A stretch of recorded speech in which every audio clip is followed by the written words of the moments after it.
Hi guys, today I'm going to talk about a demonstration project in China, which is called the Shanghai Maglev train. It is the fastest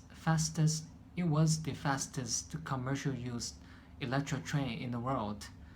It was the third commercially operated magnetic levitation line in the world.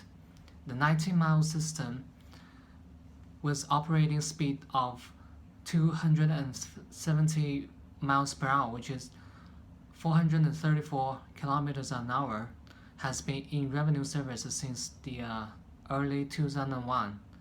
The project was built in as the first maglev system in the world for commercial use.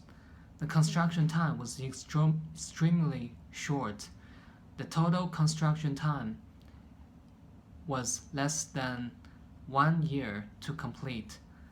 The project was a prestige technology and demonstration project in China that needed to be completed prior to Premier Zhu Rongji leaving the office. The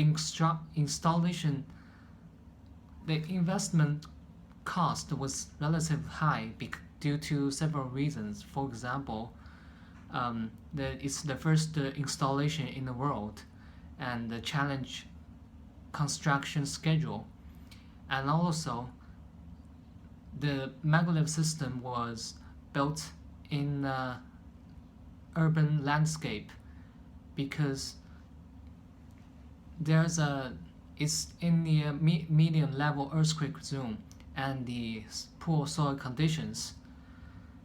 The entire guideway elevated, and it leads to the cost of $1.2 billion for the 19-mile system.